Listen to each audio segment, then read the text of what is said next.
दोस्तों आज टीसीएस ने Q4 FY26 के रिजल्ट डिक्लेयर करे और रिजल्ट थोड़ा सा फीका ही था मुझे जैसा लगा। लेकिन कुछ कुछ न्यूज़ चैनल्स अगर आप देखने जाएंगे तो उन्होंने बहुत अच्छी अच्छी हेडलाइंस बना दी गई हैं। उन्होंने बोला है कि 29% का सिक्वेंशियल ईपीएस ग्रोथ दिया है। एक न्यूज़ चैनल ने बताया है कि 31 रुपीज़ का डिविडेंड डिक्लेयर किया है, 4-4.5% का डिविडेंड हो जाता है इनका फुल ईयर बेसिस पे।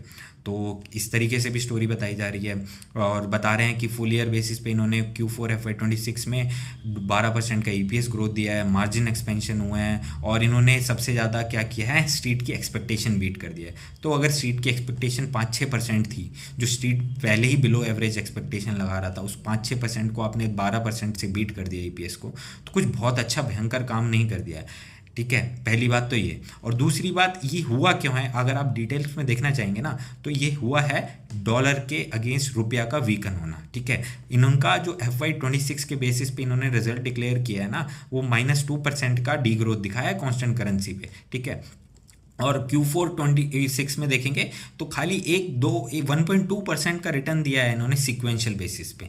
ये अगर आपको लगता है कि बहुत अच्छा रिटर्न है तो शायद आप देखें स्टॉक के बारे में, राइट। एंड वैल्यूएशन अगर ये लोग बता रहे हैं कि 15-16 का पी हो गया फॉरवर्ड बेसिस पे, 18 का पी, इनका मीडियन पी हमेशा इससे ऊपर रहा है, तो वैल्यूएशन हैव करेक्टेड अलॉट, उसके हिसाब से तो इन्होंने ठीक ठाक रिजल्ट दे दिया यार। 15-16 के पी के हिसाब से 12% का ईपीएस ग्रोथ कोई बेकार थोड़ी। हाँ जी, बेकार नहीं है। ठीक है, अगर आप ये सब चीज़ें देखेंगे, स्टोरी देखेंगे तो बहुत अच्छा है। ठीक है, लेकिन क्या ये आपका पी 30-40 का हो जाएगा? पहला क्वेश्चन ये। तो आपका पी एक्सपेंशन से तो पैसा बनेगा नहीं, तो आपका पैसा कैसे बनेगा? पैसा ईपीएस ग्रोथ से बनेगा। ईपीएस ग्रोथ क्या आपको लग रहा है कि 15% मिनिमम आ पाएगी अगले 4-5 सालों में?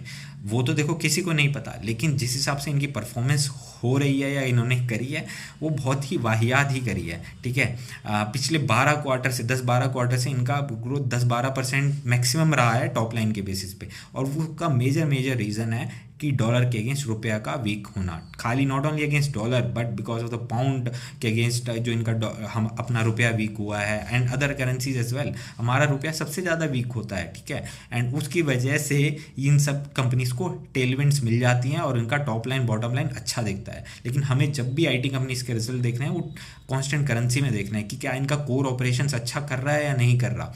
ठीक है, लेकिन इनके नंबर्स के हिसाब से तो नहीं लगता कर रहा है, लेकिन हेडलाइन के हिसाब से शायद लगता है कि कर रहा है। तो the decision is up to you. Thank you.